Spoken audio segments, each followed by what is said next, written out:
हम नानकियस्त हम अंगदयस्त हम अमृतदास अवचलवम जदयस्त हम रामदासो हम अर्जनयस्त हम हर गोविंद क्रम वैसण्यस्त हम अस्त हर रय करता गुरु बदवशकारा हम पुष्टोरु हम हर कृष्ण आमदे सर बुलंद अजय हासल उम्मीद हर मुस्तमन हम अस्त तेग बहादुर गुरु के गोविंद सिंह आमदे अजनूरे हम गुरु गोविंद सिंह हम नानकियस्त हम रतन जोहर हम मानकियस्त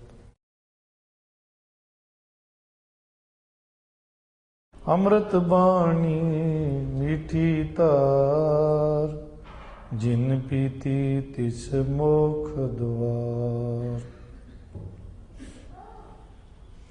जिना सास गिरास ना विसर हर नामा मन मंत तन से नानका पूरन सोई संत। 147 अंग तो अज की लड़ी की विचार गुरु पातशाह बख्शिश कर रहे हैं। 147 अंग गुरु नानक पातशाह की ये पावन माज राग की पावन वार 20 नंबर पौड़ी जिदे नाल 2 श्लोक ने। पहला श्लोक विचारिया गया सी जो गुरु की वडियाई च गुरु नानक पातशाह ने बख्शिया है। दूसरा श्लोक भी वाहिगुरु की वडियाई गुरु की वडियाई दे विच ये श्लोक उचारिया है। पौड़ी दे विच दस्या है कि अपने मन नूं मारने, मन नूं मार के फिर जीना है। वैसे तरीका ये है पहले जन्म हुंदा है, जन्म तो बाद फिर असी जीवदे हाँ। पहला जीवदे हाँ फिर बाद विच मरदे हाँ। सिस्टम तो यही है कि जन्म है तो फिर जीवन है, उस तो बाद फिर मौत है। पर अध्यात्मक विच इहदे बिल्कुल उल्ट है। अध्यात्मक विच पहले मरो फिर जियो। अध्यात्मक विच पहले जीण की गल नहीं है। पहले कोई जीव ही नहीं सकता। मन दे तल दे उत्ते पहले मन नूं मारो फिर जियो। शब्द मरो फिर जीवो सद ही। फिर यह भी गल है कि जे कोई शब्द नाल मर जाए, अपने आप नूं मार देवे, अपने भाव के मन नूं मार देवे शब्द नाल, शब्द दी तलवार नाल, ज्ञान दी तलवार नाल अपने आप नूं मार लवे, फिर वो कदी मरदा भी नहीं है। उन्हों एक जीवन मिलता है जो शरीर तो परे है। शरीर का जीवन नहीं है, वो कोई अलग ही जीवन है, वो आत्मिक जीवन है, वो कदी नहीं मरदा, अमर हो जाता है। वो कदी भी नहीं मरदा, पर उहदे लई पहले मरना ही पैंदा है। गुरु शब्द पहले मौत देंदा है फिर जीवन देंदा है। बस यही तरीका है। तन दे तल दे उत्ते मौत बाद है, जीवन पहले है। मन दे तल ते मौत पहले है, जीवन बाद। असी जीवांगे 3 क्रियावां, पहले जन्म फिर जीवन फिर मरण। शरीर दे तल ते ध्यान रखो जी, शरीर दा ते मन दा जीवन की है। शरीर दा जीवन है पहले जन्म फिर जीवन, फिर मरण। मन दे तल ते कुछ होर गल है। मन दे तल ते पहले मरण, फिर जीवन है। पर एक किस तरह खेड बनेगी ये पौड़ी च दसी गई है ते सलोक दे विच इहदा खुलासा कीता है। कहंदे सब तो पहले जीवन जिहड़ा है गुरु तो प्रभावित होवे, इसलिए दोवें सलोकां विच गुरु की वडियाई कीती। जिहड़ा जीवन गुरु तो प्रभावित होएगा उसनों मन दी पहले मौत फिर जीवन दी समझ आएगी। गुरु तो किवें प्रभावित होवे, पहले श्लोक दी विचार असी सरवण कीती और दूसरे दी विचार सरवण करते हाँ। गुरु प्रति जिहड़ी गल गुरु पातशाह ने कही है वो सारी जिहड़ी महंगी संपत्ति है जिन्हों असी ज्वैलरी कहते। ज्वैलरी दे विच जो कुछ होंदा है उन्हों लैके गुरु पातशाह ने गुरु की वडियाई की है, क्योंकि मनुख इन्हां चीज़ों तो प्रभावित होंदा है। ते गुरु पातशाह कहते हैं कि मन की ज्वैलरी किहड़ी है, मन के गहने तां जो मन नूं पवाए जान, मन नूं सुंदर बनाया जाए, मन भी गहने पावे। मन के गहने सूक्ष्म ही होणगे क्योंकि मन भी सूक्ष्म है। शरीर स्थूल है, इहदे गहने भी स्थूल ने।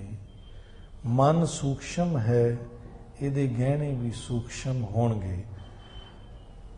मन स्थूल है ते बाहरों ही स्थूल चीज़ां इहदियां मिल जांदियां ने, पर मन सूक्ष्म है तो सूक्ष्म चीज़ां मन नूं चाहीदियां ने ते वो गुरु शब्द तो प्राप्त होणगियां। तो गुरु की वडियाई कर रहे ने। मेला पहला सोने का बिरख पत पर वाला, फुल जवे हर लाल। गुरु जिहड़ा है सोने का बिरख है। सोने का 8 धातुआं दी मुख धातु जो है सोना है, मैटल्स 8 मैटल्स मनिए ने। मुखिया जिहड़ी है वो सोना है, महंगी जिहड़ी है वो सोना है। कहंदे गुरु सोने का वृक्ष है। पत पर वाला, कहंदे जिहड़ा मोंगा जो आम वरतू दे विच हुंदा है, इस वृक्ष दे उत्ते जिहड़े पत्ते हन वो मोंगे दे हन। फुल जिहड़े हन वो जवेहर लाल इहदे उत्ते लगे हुए ने। पेड़ दे उत्ते 4 चीज़ां हुंदियां ने, पहला पेड़, फिर पत्ते, फिर फुल, फिर फल। कहंदे गुरु सोने दा वृक्ष है, मोंगे उस दे उत्ते पत्ते लगे हुए ने, मोंगे की तरह कीमती, ते फुल जिवे हर लाल उस दे उत्ते लगे हुए ने।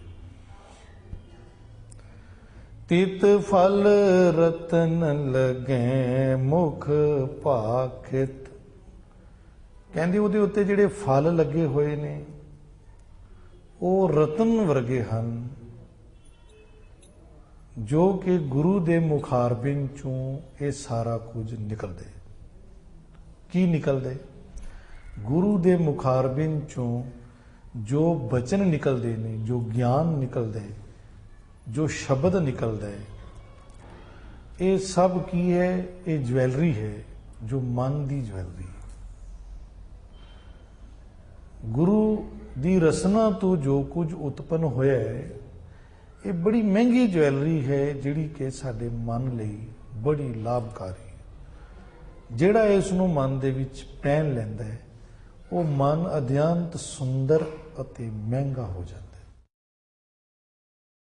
ये कहना चाह रहे ने जिवें शब्द है, शब्द विच परमेश्वर दे गुण ने, वाहिगुरु दियां खूबियां दे नाल भरिया होया शब्द, ते उस शब्द विच रूहानियत है, उस शब्द के अंदर एक बल है, ताकत है, जिहड़ी कि रूह की खुराक है। जिवें असीं आनंद साहिब च पढ़ते हैं, गुर का शब्द रतन है। गुरु का शब्द रतन है, हीरियां दे नाल जड़िया होया। गुर का शब्द रतन है, हीरे जित जड़ाओ, शब्द रतन जित मन लागा, ए हुआ सुआओ। शब्द सेती मन मिलिया, सच्चे लाया पाओ। गुरु का शब्द रतन समान है, जिदे च गुणा रूपी हीरे ने जड़िया होए।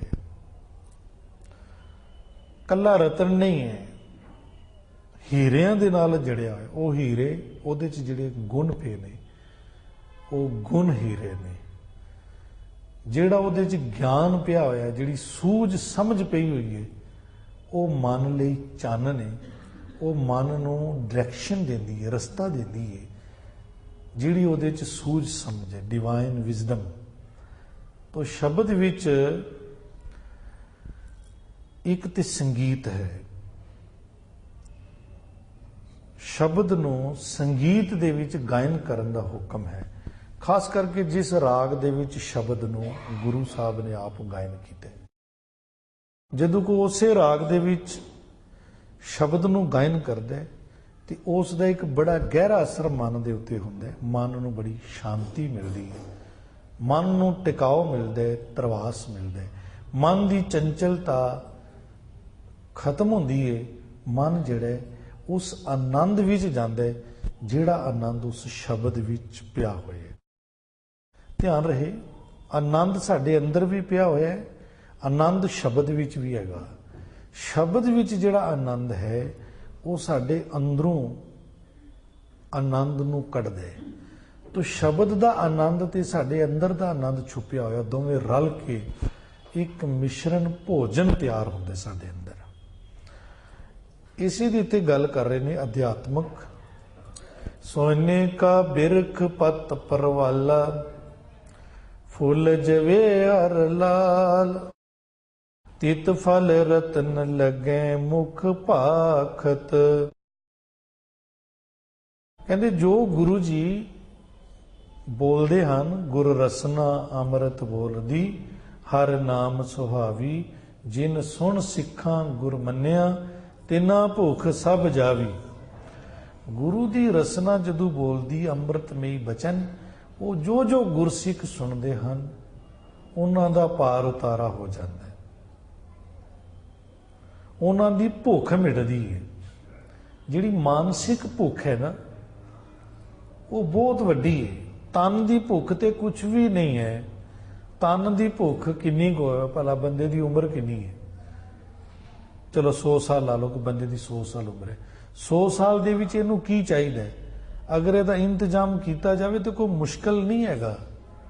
तन दीयां सारियां भुखां दा इंतजाम किया जा सकता है, पर भुखां तन दीयां नहीं ने, भुखां हैगियां मन दीयां। मन ने वधाइयां होईयां ने, शरीर की कोई ज़्यादा डिजायर नहीं है। रोटी खानी है, कपड़ा पहनना है, तो रहने लई घर चाहिए। 3 चीज़ां चाहिए, कुली गुली जुली। घर मिल सकता है और मिलिया भी होया कईयां नूं, कपड़ा मिलिया होया है, खाण लई भोजन भी मिले हुए मिलिया है, कोई प्रॉब्लम नहीं है। प्रॉब्लम है मन की भुख की। ਇਹਦੇ ਵਿੱਚ मन ਜਿਹੜਾ है ना, वो अपना काम कर रहा है, ਤੇ तन ਉਹਦੇ ਨਾਲ रल के ਆਪਣੀਆਂ ਭੁੱਖਾਂ ਵਧਾਉਂਦਾ ਹੈ। ਉਂਝ तन की कोई भुख नहीं है। भुख किवें वध गई? जद घर है, कपड़ा भी है, खाण ਲਈ भोजन भी है, 3 चीज़ां तन ਨੂੰ ਚਾਹੀਦੀਆਂ ਨੇ, फिर भुख काहदी है? भुख इस चीज़ की है भी जिद्दां दा घर है, ਇਹਦੇ ਨਾਲੋਂ ਹੋਰ ਵਧੀਆ होना चाहिए। ਜਿਹੜੇ कपड़े पाए ने ये कुछ भी नहीं, होर महंगे चाहिए ने। बस ये है भुख। जिहड़ी रोटी मिल रही है ਉਹਦੇ 'ਚ ਖੁਸ਼ ਨਹੀਂ ਹੈ। ਇਸ ਤੋਂ ਵਧੀਆ ਮਹਿੰਗੀ ਰੋਟੀ, ਮਹਿੰਗੇ ਪਕਵਾਨ ਚਾਹੀਦੇ ਨੇ। ਹੁਣ ਇਹਦੀ ਕੋਈ ਲਿਮਟ ਨਹੀਂ ਹੈਗੀ ਵੀ ਕਿੰਨੇ ਮਹਿੰਗੇ ਚਾਹੀਦੇ ਨੇ, ਇਹਦੀ ਕੋਈ ਲਿਮਟ ਨਹੀਂ ਹੈ। ਕਿੰਨਾ ਮਹਿੰਗਾ ਮਕਾਨ ਚਾਹੀਦਾ, ਇਹਦੀ ਕੋਈ ਲਿਮਟ ਨਹੀਂ ਹੈ। ਇਹ ਹੈ ਮਨ ਦੀ ਭੁੱਖ। ਤਨ ਦੀ ਭੁੱਖ ਕੋਈ ਜ਼ਿਆਦਾ ਨਹੀਂ। ਤੇ ਮਨ ਦੀ ਭੁੱਖ ਜਿਹੜੀ ਹੈ ਉਹ ਗੁਰੂ ਦਾ ਸ਼ਬਦ ਮਿਟਾਉਂਦਾ। ਜਿਸ ਵੇਲੇ ਮਨ ਦੀ ਭੁੱਖ ਮਿਟ ਜਾਂਦੀ ਹੈ ਨਾ, ਫਿਰ ਸਾਰਾ ਕੁਝ ਜਿਹੜਾ ਸਿਸਟਮ 'ਚ ਆ ਜਾਂਦਾ। ਮਨ ਦੀ ਭੁੱਖ ਗੁਰੂ ਦੇ ਬੋਲ ਤੋਂ ਮਿਟੇਗੀ, ਵੈਸੇ ਨਹੀਂ ਮਿਟੇਗੀ। ਗੁਰੂ ਦਾ ਬੋਲ ਹੈ ਜਿਸ ਦੀ ਵਿਚਾਰ ਚੱਲ ਰਹੀ ਹੈ। ਗੁਰ ਰਸਨਾ ਅੰਮ੍ਰਿਤ ਬੋਲਦੀ, ਹਰ ਨਾਮ ਸੁਹਾਵੀ। ਜਿਨ ਸੁਣ ਸਿੱਖਾਂ ਗੁਰ ਮੰਨਿਆ, ਤਿਨਾ ਭੁੱਖ ਸਭ ਜਾਵੀ। ਗੁਰੂ ਪਾਤਸ਼ਾਹ ਕਹਿੰਦੇ ਨੇ ਗੁਰੂ ਦਾ ਬੋਲ ਜਿਹੜੀ ਭਾਸ਼ਾ ਹੈ ਉਹ ਅਧਿਆਤਮਿਕ ਭਾਸ਼ਾ ਹੈ। ਜਿਸ ਵੇਲੇ ਗੁਰੂ ਬੋਲਦੇ ਤੇ ਉਹ ਰਤਨ ਰੂਪੀ ਫਲ ਕੱਢਦਾ ਬਾਹਰ। ਹਿਰਦੈ ਨਿਹਾਲ, ਗੁਰੂ ਦਾ ਜਿਹੜਾ ਹਿਰਦਾ ਉਹ ਹਰ ਵੇਲੇ ਖਿੜਿਆ ਹੋਇਆ ਹੁੰਦਾ, ਨਿਹਾਲ, ਹਰ ਵੇਲੇ ਪ੍ਰਸੰਨ ਚਿੱਤ ਗੁਰੂ ਦਾ ਹਿਰਦਾ ਹੁੰਦਾ। ਉਸ ਹਿਰਦੇ ਚੋਂ ਜਿਹੜੇ ਬਚਨ ਨਿਕਲਦੇ ਨੇ ਉਹਨੂੰ ਗੁਰਬਾਣੀ ਕਿਹਾ। ਇੱਥੇ ਤੱਕ ਗੁਰੂ ਦੀ ਵਡਿਆਈ ਕਰਕੇ ਤੇ ਅੱਗੇ ਗੱਲ ਕਰਦੇ ਨੇ। ਇੰਨਾ ਮਹਿੰਗਾ ਅਧਿਆਤਮਿਕ ਸਰਮਾਇਆ, ਇੰਨੀ ਮਹਿੰਗੀ ਦੌਲਤ ਜਿਸ ਨੂੰ ਮਨ ਦੇ ਗਹਿਣੇ ਦੱਸੇ ਹਨ, ਮਨ ਦੀ ਜਵੈਲਰੀ, ਇਤਨੀ ਮਹਿੰਗੀ, ਮੋਂਗਾ ਸੋਨਾ, ਰਤਨ, ਜ਼ੇਹਰ, ਲਾਲ ਦੇ ਨਾਲ ਤੁਲਨਾ ਕੀਤੀ ਗਈ ਹੈ। ਇਹ ਸਾਰੀਆਂ ਚੀਜ਼ਾਂ ਆਉਂਦੀਆਂ ਨੇ। ਧਿਆਨ ਰੱਖਣਾ ਜੀ, ਗੁਰੂ ਦਾ ਸ਼ਬਦ ਤੇ ਉਸ ਸ਼ਬਦ ਵਿੱਚ ਗਿਆਨ, ਸੂਝ, ਸਮਝ, ਤੇ ਉਸ ਗਿਆਨ ਦੇ ਵਿੱਚ ਵਾਹਿਗੁਰੂ ਦੇ ਗੁਣ, ਖੂਬੀਆਂ, ਤੇ ਉਸ ਖੂਬੀਆਂ ਦੇ ਵਿੱਚ ਰੂਹਾਨੀਅਤ, ਬਲ, ਤਾਕਤ, ਜਿਹਨੂੰ ਸ਼ਕਤੀ ਕਹਿ ਲਓ। ਇਹ ਸਾਰਾ ਮਹਿੰਗਾ ਸਰਮਾਇਆ ਨਹੀਂ ਹੈਗਾ। ਭਲਾ ਮੰਨ ਲਓ ਇੱਕ ਸ਼ਬਦ ਲੈ ਲਓ, ਇੱਕ ਸ਼ਬਦ 'ਚ ਕੀ ਕੁਛ ਹੈ। ਵੈਸੇ ਕਿਹਾ ਗਿਆ ਹੈ ਕਿ ਸ਼ਬਦ ਵਿੱਚ ਦੋ ਚੀਜ਼ਾਂ ਵਿਸ਼ੇਸ਼ ਨੇ।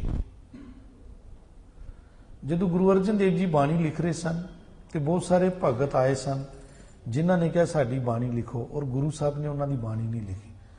ਜਿਨ੍ਹਾਂ 'ਚ ਇੱਕ ਸੀ ਭਗਤ ਛੱਜੂ, ਜਿਨ੍ਹਾਂ 'ਚ ਇੱਕ ਸੀ ਭਗਤ ਪੀਲੂ, ਭਗਤ ਕਾਨਾ।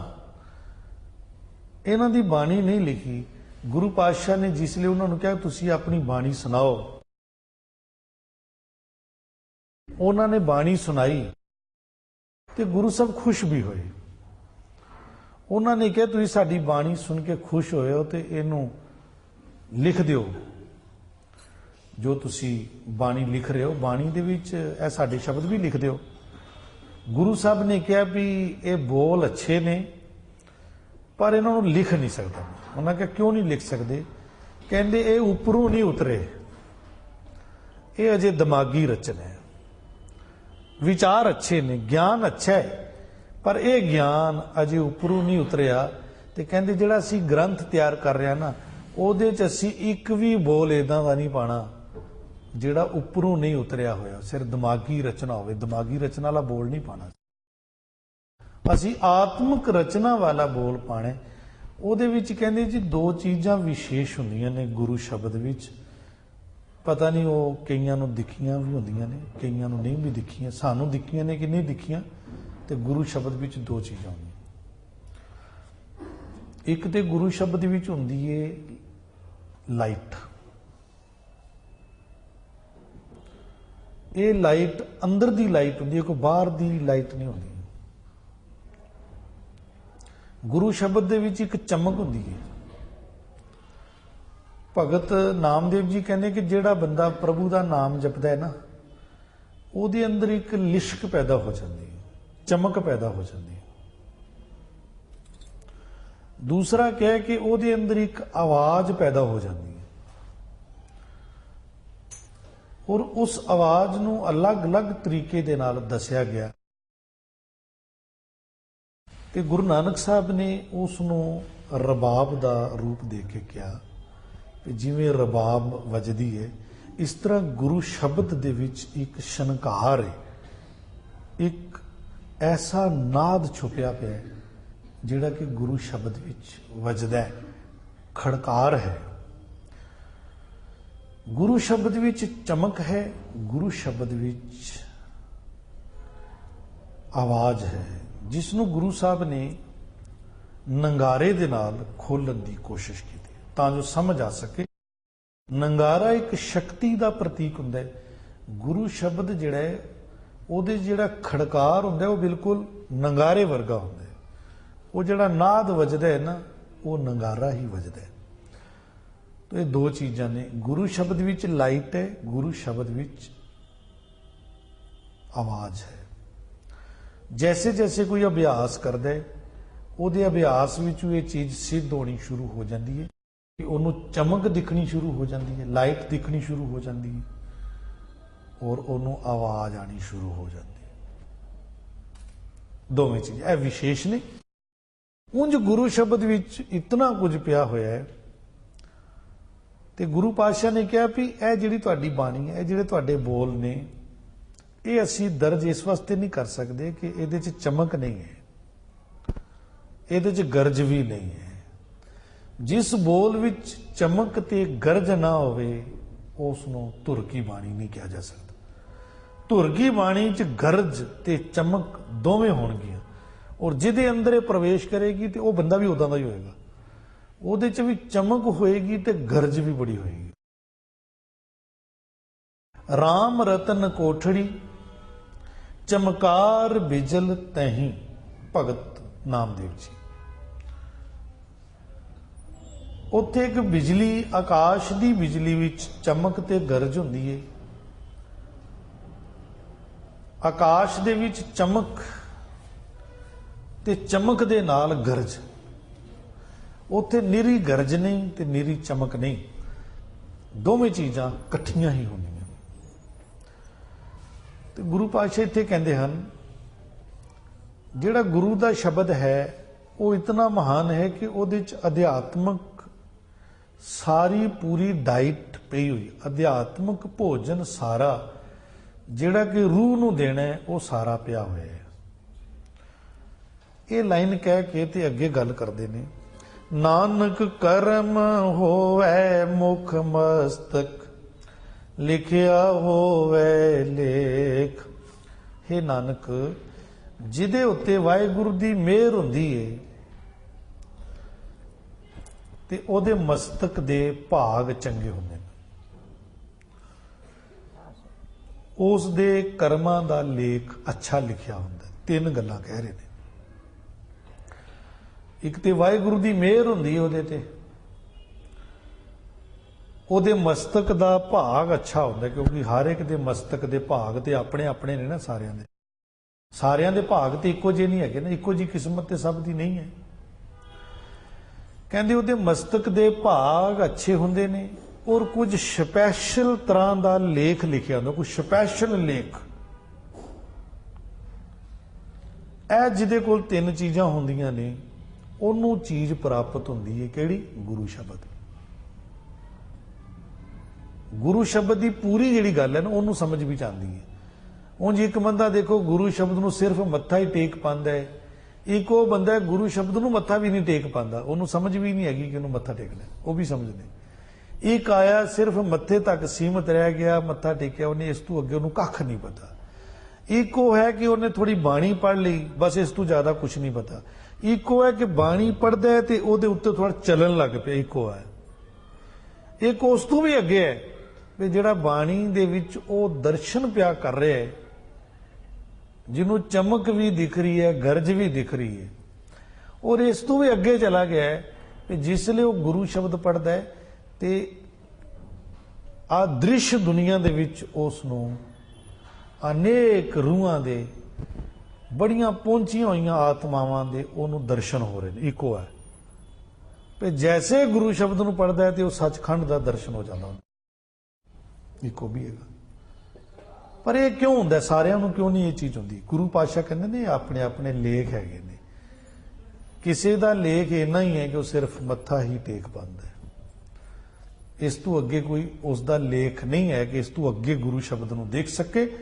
ਉਹਦੇ जीवन दे विच बैरीयर लगा होया है।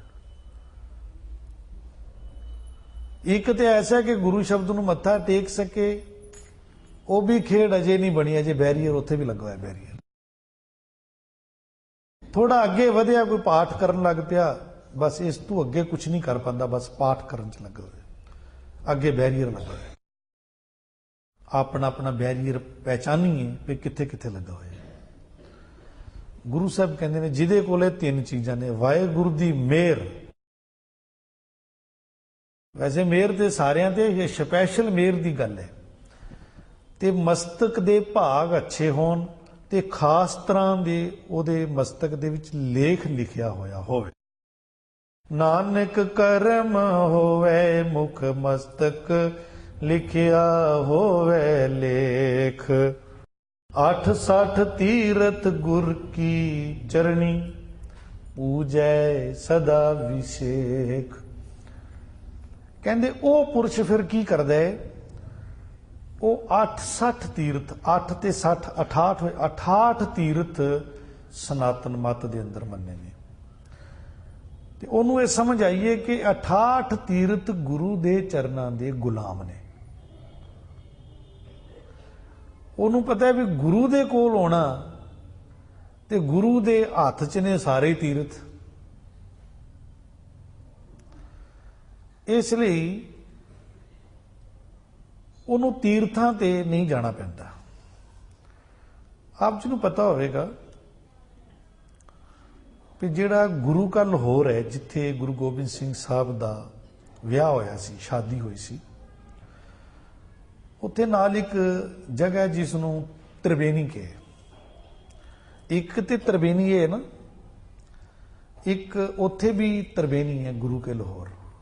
वो त्रिवेणी की चीज़ है भला? त्रिवेणी दे विच 3 नदियां दा पानी, गंगा जमुना सरस्वती। ते गुरु साहब दे कोल एक पुरुष आया सी जिहड़ा कह रहा सी कि मैं अपना लोटा गवा चुका इलाहाबाद नदी दे विच इशनान करदियां, त्रिवेणी संगम दे विच नहांदियां मेरा लोटा गुम गया। गुरु पातशाह कहंदे ने भी सिख नूं ते त्रिवेणी दे जान की लोड़ ही नहीं, क्योंकि त्रिवेणी जिहड़ी है वो गुरु दे चरनां 'च है। वो फिर मनदा नहीं है। फिर गुरु साहब ने उत्थे तीर मारिया है, तो उस जगह नूं त्रिवेणी कहा गया भी उत्थे तीर मारिया, तो तिन्ने तरह का पानी जिहड़ा उत्थों प्रगट होया है। तो उन्होंने कहा महाराज ने भी यह तिन्ने तरह का पानी हैगा वे, तो वह मनदा नहीं है। तो गुरु साहब कहते थोड़ा अगे हो गया, हथ पा के वेख। वो छोटा जिहा चश्मा मैं देखिया है, तो वो जिसले वो हथ पांदा है ना, तो ਉਹਦੇ ਵਿੱਚੋਂ ਉਹਦਾ ਲੋਟਾ ਨਿਕਲਦਾ। ਕਹਿੰਦੇ कि ਲੋਟਾ ਤੇ ਗਵਾਚਿਆ ਸੀ ਇਲਾਹਾਬਾਦ त्रिवेणी 'ਚ, ਤੇ ਉਹ त्रिवेणी ਇੱਥੇ ਕਿਵੇਂ ਪ੍ਰਗਟ ਹੋ ਗਈ? गुरु दे गुलाम ने सारे तीरथ। इसलिए जिहड़ा गुरु कोल आ गया ना, ते सारे देवियां देव उत्थे ने, सारे पीर पैगंबर उत्थे ने। इस सृष्टि का मालक है अध्यात्मक गुरु, अध्यात्मक दुनिया का शहनशाह है गुरु। उन्हें जिसले लोटा वेख्या तो कहता कि मेरा ही है लोटा। गुरु साहब कहते भी तेरा, तो तू रख लै। तेनों कहा सी कि तेरा त्रिवेणी च गुमिया है, तू कह रहा मेरा त्रिवेणी च गुमिया है, तो सानू पता जिथे तेरा लोटा गिरिया तो असी त्रिवेणी इत्थे लिया दी है, तू तो अपना लोटा ले लै। इत्थे गुरु साहब कह रहे ने 68 तीरथ जिहड़े ने वो गुरु दी चरनी आके लगते ने। 68 तीरथ भी गुलाम ने गुरु दे, ते वो गुरु दी पूजा जिहड़ी है विशेष तरीके दे नाल करदा। गुरु नूं गुरु मन के करदा, गुरु नूं गुरु दे तरीके नाल मनदा। एक गल होर ध्यान रखना, जीवन दे विच असीं कई बारी गुरु नूं पूजदे हां, अपने तरीके नाल पूजदे हां। सेवक सिख पूजन सब आवें, सब गावें हर हर ऊतम बाणी। ਤੇ ਅੱਗੇ ਕਹਿੰਦੇ ਗਾਵਿਆ ਸੁਣਿਆ ਤਿਨ ਕਾ ਹਰ ਥਾਂ ਪਾਵੈ, ਜਿਨ ਸਤਿਗੁਰ ਕੀ ਆਗਿਆ ਸਤ ਸਤ ਕਰ ਮਾਨੀ। ਹੁਣ ਇਹਨਾਂ ਲਾਈਨਾਂ ਨੂੰ ਜਿਲੇ ਵਿਚਾਰ ਕੇ ਪੜ੍ਹਨਾ, ਕਹਿੰਦੇ ਵੀ ਗੁਰੂ ਦੇ ਕੋਲ ਸੇਵਕ ਸਿੱਖ ਪੂਜਨ ਸਭ ਆਵੇਂ, ਸਾਰੇ ਆ ਰਹੇ ਨੇ। ਤੇ ਹੁਣ ਸਤ ਸਤ ਕਰਕੇ ਕਿਹੜੀ ਗੱਲ ਉਹਨਾਂ ਨੇ ਮੰਨਣੀ ਹੈ? ਬਾਣੀ ਪੜ੍ਹ ਰਹੇ ਨੇ, ਤੁਸੀਂ ਕਹਿ ਰਹੇ ਹੋ ਕਿ ਮਹਾਰਾਜ ਬਾਣੀ ਪੜ੍ਹੋ, ਤੁਸੀਂ ਕਹਿ ਰਹੇ ਹੋ ਕਿ ਬਾਣੀ ਗਾਓ, ਤੁਸੀਂ ਕਹਿ ਰਹੇ ਹੋ ਸਤਸੰਗ ਕਰੋ। ਸਤਸੰਗ ਕਰ ਰਹੇ ਨੇ ਤੇ ਅਜੇ ਵੀ ਆਪ ਜੀ ਇਹ ਕਹਿ ਰਹੇ ਹੋ ਕਿ ਗਾਵਿਆ ਸੁਣਿਆ ਉਹਨਾਂ ਦਾ ਹੀ ਥਾਂ ਪੈਂਦਾ ਹੈ ਜਿਨ੍ਹਾਂ ਨੇ ਸਤ ਸਤ ਕਰਕੇ ਗੱਲ ਨੂੰ ਮੰਨਿਆ ਹੈ। ਇਹ ਫਿਰ ਕਿਹੜੀ ਖੇਡ ਹੋਈ ਸਤ ਸਤ ਕਰਕੇ ਮੰਨਣ ਦੀ? ਬਾਣੀ ਨੂੰ ਪੜ੍ਹਨਾ ਗਾਵਨਾ ਸਤ ਸਤ ਕਰਕੇ ਨਹੀਂ ਹੈ। ਇਹ ਰਮਜ ਸਮਝਣ ਵਾਲੀ। ਅਸਲ 'ਚ ਬਾਣੀ ਨੂੰ ਪੜ੍ਹਨੇ ਤੇ ਗੁਰੂ ਦੇ ਤਰੀਕੇ ਨਾਲ ਪੜ੍ਹਨਾ, ਸੰਗਤ ਵਿੱਚ ਆਉਣਾ ਤੇ ਗੁਰੂ ਦੇ ਤਰੀਕੇ ਨਾਲ ਆਉਣਾ। ਸੰਗਤ 'ਚ ਕਿੰਝ ਆਉਣਾ? ਅਸੀਂ ਅਜੇ ਆਪਣੇ ਤਰੀਕੇ ਨਾਲ ਸੰਗਤ 'ਚ ਆਉਂਦੇ ਹਾਂ। ਅੱਜ ਅਸੀਂ ਗੁਰੂ ਗ੍ਰੰਥ ਸਾਹਿਬ ਦੇ ਤਰੀਕੇ ਨਾਲ ਕਦੀ ਸੰਗਤ ਨਹੀਂ ਕੀਤੀ। ਮੇਰਾ ਖਿਆਲ ਇੱਕ ਦਿਨ ਵੀ ਨਹੀਂ ਕੀਤੀ ਹੋਣੀ। ਗੁਰਬਾਣੀ ਕਿਵੇਂ ਕਹਿੰਦੀ ਹੈ ਸੰਗਤ ਕਰਨੀ ਚਾਹੀਦੀ ਹੈ? ਗੁਰਬਾਣੀ ਕਿਵੇਂ ਕਹਿੰਦੀ ਹੈ ਨਿਤਨੇਮ ਕਰਨਾ ਚਾਹੀਦਾ ਹੈ? ਗੁਰਬਾਣੀ ਕਿਵੇਂ ਕਹਿੰਦੀ ਹੈ ਕਿ ਮੈਨੂੰ ਗਾਓ? ਗੁਰਬਾਣੀ ਖਾਲੀ ਗਾਉਣ ਪੜ੍ਹਨ ਦੀ ਵਿਚਾਰਨ ਦੀ ਗੱਲ ਨਹੀਂ। ਗੁਰਬਾਣੀ ਤਰੀਕਾ ਦੱਸਦੀ ਹੈ ਕਿ ਮੈਨੂੰ ਕਿਵੇਂ ਵਿਚਾਰੋ, ਮੈਨੂੰ ਕਿਵੇਂ ਪੜ੍ਹੋ। ਇਹ ਹੈ ਸਤ ਸਤ ਕਰਨ ਦੀ ਗੱਲ। ਜਿਸ ਦਿਨ ਕੋਈ ਕਰਦਾ ਹੈ, ਜਿੰਨੀ ਉਹਨੂੰ ਸਮਝ ਆਉਂਦੀ ਹੈ ਉਨੀ ਉਹਦੀ ਗੱਲ ਬਣ ਜਾਂਦੀ ਹੈ। ਗੁਰੂ ਪਾਤਸ਼ਾਹ ਕਹਿੰਦੇ ਵੀ ਉਹਨੂੰ ਇਹ ਸਮਝ ਆ ਜਾਂਦੀ 68 ਤੀਰਥ ਗੁਲਾਮ ਨੇ ਗੁਰੂ ਦੇ, ਤੇ ਗੁਰੂ ਦੀ ਚਰਨੀ ਲੱਗਦੇ ਹਨ, ਤੇ ਉਹ ਸਦਾ ਹੀ ਵਿਸ਼ੇਸ਼ ਗੁਰੂ ਨੂੰ ਮੰਨ ਕੇ, ਗੁਰਬਾਣੀ ਨੂੰ ਮੰਨ ਕੇ, ਤੇ ਉਹ ਆਪਣਾ ਜੀਵਨ ਗੁਜ਼ਾਰਦੇ। ਅਗਲੀਆਂ 2 ਲਾਈਨਾਂ 'ਚ ਇੱਕ ਗੱਲ ਹੋਰ ਦੱਸੀ। ਇਹ ਤੇ ਗੱਲ ਦੱਸੀ ਹੈ ਕਿ ਮਨ ਦੀ, ਕਿ ਮਨ ਜਿਹੜਾ ਉਹ ਪ੍ਰਭਾਵਿਤ ਹੋ ਜਾਏ ਗੁਰੂ ਤੋਂ। ਇਸ ਲਈ ਦੁਨਿਆਵੀ ਜਿਹੜਾ ਖਜ਼ਾਨਾ ਹੈ, ਸੰਪਤ ਹੈ, ਉਹ ਸਾਹਮਣੇ ਰੱਖ ਕੇ ਅੰਦਰ ਦੀ ਸੰਪਤਾ ਜਿਹੜੀ ਉਹਦਾ ਗਿਆਨ ਕਰਾਇਆ, ਤਾਂ ਜੋ ਮਨ ਪ੍ਰਭਾਵਿਤ ਹੋ ਕੇ ਉਸ ਅੰਦਰ ਦੀ ਸੰਪਤਾ ਨੂੰ ਇਕੱਠਾ ਕਰ ਸਕੇ। ਤੇ ਉਹਦਾ ਤਰੀਕਾ ਦੱਸਿਆ ਕਿ ਇਹਦੇ ਲਈ ਵਾਹਿਗੁਰੂ ਦੀ ਮਿਹਰ ਚਾਹੀਦੀ ਹੈ, ਚੰਗੇ ਭਾਗ ਚਾਹੀਦੇ ਨੇ। ਤੇ ਭਾਗ ਕਿਵੇਂ ਬਣਦੇ ਨੇ? ਭਾਗ ਬਣਦੇ ਨੇ ਹਮੇਸ਼ਾ ਅੱਛਾ ਕਰਦੇ ਚਲੀਏ, ਇਹਦੇ ਨਾਲ ਭਾਗ ਇੰਪਰੂਵ ਹੁੰਦੇ ਨੇ। ਅੱਛਾ ਕਰਨ ਦਾ ਤਰੀਕਾ ਹੈ, ਸਭ ਤੋਂ ਪਹਿਲੇ ਆਪਣੀ ਸੋਚ ਨੂੰ ਪੜ੍ਹੀਏ ਕਿ ਸੋਚ ਕਿਤੇ ਨੈਗੇਟਿਵ ਤਾਂ ਨਹੀਂ ਹੋ ਰਹੀ। ਸੋਚ ਨੂੰ ਕਦੀ ਨੈਗੇਟਿਵ ਨਹੀਂ ਹੋਣ ਦੇਣਾ, ਸੋਚ ਦੇ ਉੱਤੇ ਪਹਿਰਾ ਦੇਣਾ ਹੈ। ਉਸ ਤੋਂ ਬਾਅਦ ਬੋਲਾਂ ਤੇ ਪਹਿਰਾ ਦੇਣਾ ਹੈ। ਬੋਲ ਠੀਕ ਬੋਲੇ ਜਾਣ, ਬੋਲ ਨਾਲ ਕਿਸੇ ਨੂੰ ਹਰਟ ਨਾ ਕੀਤਾ ਜਾਏ, ਤਕਲੀਫ ਨਾ ਹੋਵੇ ਬੋਲਾਂ ਨਾਲ।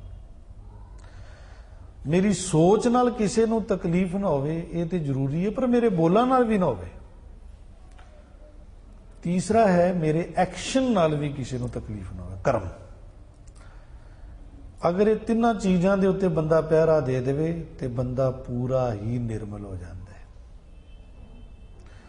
ਸੱਚ ਇਹ ਹੈ, ਕੋਈ ਮੰਨੇ ਭਾਵੇਂ ਨਾ ਮੰਨੇ, ਸੱਚ ਗੱਲ ਇਹ ਹੈ ਕਿ ਅਗਰ ਸੋਚ ਠੀਕ ਕਰ ਲਵੇ, ਆਪਣੀ ਬੋਲ ਬਾਣੀ ਠੀਕ ਕਰ ਲਵੇ, ਆਪਣਾ ਕਰਮ ਠੀਕ ਕਰ ਲਵੇ, ਇਹਨੂੰ ਬਿਮਾਰੀਆਂ ਨਹੀਂ ਲੱਗਣਗੀਆਂ।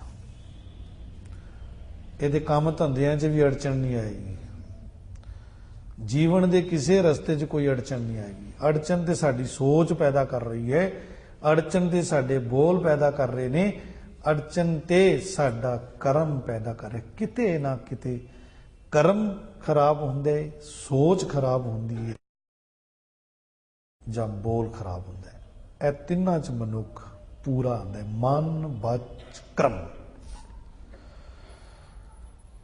ਧਿਆਨ ਰਹੇ ਜੀ, ਪਹਿਲੀ ਕਲਾਸ ਵੀ ਇਹੀ ਹੈ ਤੇ ਲਾਸਟ ਕਲਾਸ ਵੀ ਇਹੀ ਹੈ।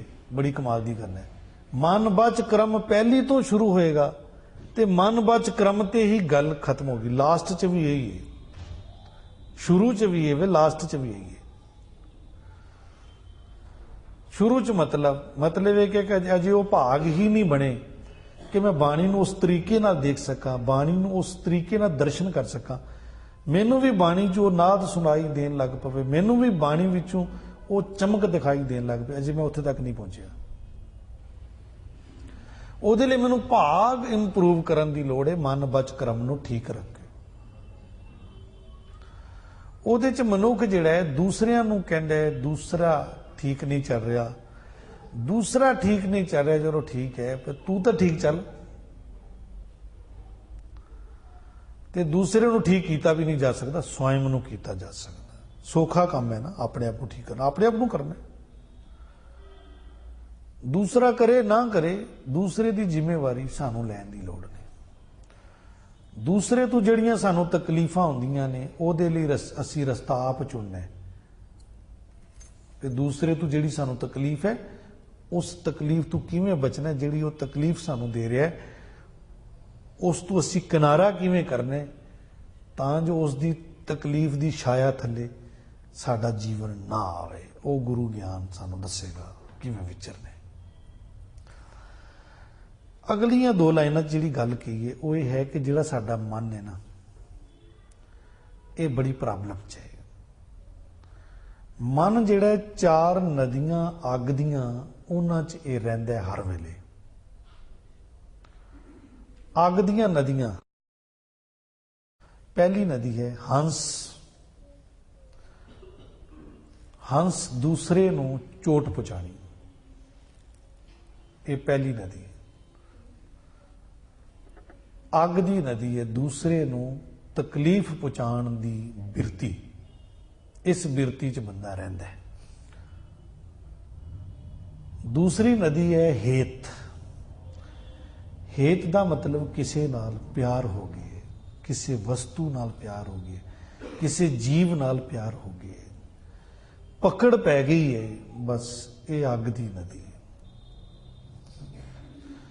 इस नदी च बंदा जलदा ही रहिंदा है क्योंकि इहदा संबंध किसी ना किसी रूप च किसी ना किसी जगह है।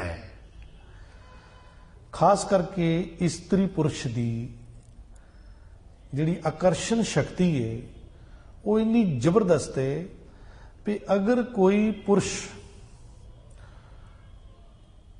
स्त्री रूप दे नाल अपना मन लगा दिंदा है तो यह अग दी नदी है। अगर स्त्री किसी पुरुष दे नाल अपना मन लगा दिंदी है तो यह अग्नि दी नदी है। दोवें जलदे ने, फिर उन्होंने माँ बाप जलदे ने, फिर संसार जलदे, रिश्तेदार बरादरियां जल के राख हो जांदियां ने। ते सच है कि धर्म भी जल जाता, कई जगह ते धर्म भी जल जाता। ते देखो किसी नाल मन लग गया, किसी गलत बंदे नाल मन लग गया, हुण वो छुटना मुश्किल हो गया। बच्चे ने किसी नूं ऐसे गलत बंदे नूं मित्र बना लिया, किसी नशेड़ी नूं, नशेई नूं, हुण उहनूं छुड़ाना मुश्किल हो गया। ये अग्नि दी नदी है। गुरु पातशाह कहंदे ने मन जिहड़ा इस नदी च रहिंदा है। पहली नदी सी हंस, दूसरे नूं चोट पहुंचाने दे विच लगा रहिंदा है, फिर वो रिटर्न होके वापस आंदी है। दूसरे हेत करदा है, मोह करदा है, पकड़ पा लैंदा है। अच्छा, ये किसी पदार्थ की भी पकड़ हो सकती है। एक चीज़ इन्ने दिन नहीं खाधी, बंदा उहदे लई तड़पिया रहिंदा है। एक बच्चा भी इन्ने दिन आइसक्रीम नहीं खाधी ना, उहदे पिछे भज्जिया फिरदा है, चाहे वो नुकसान देवे, क्योंकि उहदे नाल पकड़ पै गई। पकड़ नहीं होनी चाहिए, ये अग्नि। तीसरी नदी है लोभ। लोभ दे विच जदों बंदा पै जांदा ना, अदों भी उहनूं चैन नहीं आंदा। जदों अंदर लोभ होएगा ना, लोभी नूं कित्थे चैन हुंदा है, लोभी बड़ा दुखी हुंदा है। चौथी नदी है कोप। कोप हुंदा है क्रोध। गुरु साहब कहते ने भी इन्हां नदियां दे विच बंदा हर वेले रहिंदा है। ये चार अग दियां नदियां ने, हंस, हेत, लोभ, कोप। हुण अपने अपने मन नूं पढ़ना कि साडे मन ने किहड़ी नदी दे विच प्रवेश कीता होया। पढ़ो जरा अपना मन। ये भी हो सकता है किसी का मन तीन नदियां च कट्ठियां च रह रहा होगा। ये भी हो सकता है कि मन एक नदी च रह रहा हो। हंस हिंसा करनी, दूसरे ਨੂੰ दुख देना, तकलीफ पहुंचानी, हर वेले बस यही बिरती है। कई तो इस नदी च इशनान कर रहे हैं, कई इस नदी च नहीं कर रहे, उन्होंने कोई ना कोई रूप जिहड़ा है वो प्रभावित कर गया, उस रूप दे विच फस गए ने, उस नदी च इशनान हो रहा है, अग की नदी च। किसी नूं लोभ है, लोभ का अर्थ हुंदे एक चीज मेरी जरूरत तो वध जिहड़ी है वो लोभ कहलाती है। जरूरत जिहड़ी है वो लोभ नहीं है, जरूरत तो वध जो है वो लोभ है। इदां ही क्रोध, ये चार नदियां ने। हंस हेत लोभ कोप चारे नदियां अग, भावें दजे नानका, कहंदे जिहड़ा इहदे च पै गया वो सड़ जाएगा। जीवन सड़दा ही पिया, बचेगा किवें? तरी है करमी लग, कहंदे जी वाहिगुरु मेहर करे, गुरु दे चरनां नाल लग के इन्हां नदियां नूं तैरिया जा सकदा है, इन्हां नदियां नूं विचों निकलिया जा सकदा। पार होना ना, नदी तैरना, पार कर देना, फिर ये जीवन सड़ेगा नहीं। पर यह देखना पेगा कि ये नदियां विच मन वाकई है, पर इन्हां नदियां तो छुटकारा मिलना मन नूं बड़ा मुश्किल। मन बाहर ही नहीं आंदा है, ऐसा फस गया उन्हां नदियां च। ते गुरु दा दर्शन करवा रहे ने कि गुरु वो वस्तु लैके खड़ा है और इन्हां नदियां चों सानूं कढना चाहता है। और इस श्लोक नूं पढ़ लीए। महला पहला, सोने का बिरख पत परवाला, फुल जवे हर लाल, तित फल रत्न लगे मुख पाखत, हिरदय हृदय निहाल, नानक कर्म होवे मुख मस्तक, लिखिया होवे लेख, 68 तीरथ गुर की चरनी, पूजै सदा विषेक। हंस हेत लोभ को पचारे नदियां अग, पवें दजे नानका, तरिए करमी लग। वाहिगुरु जी का खालसा, वाहिगुरु जी की फतेह।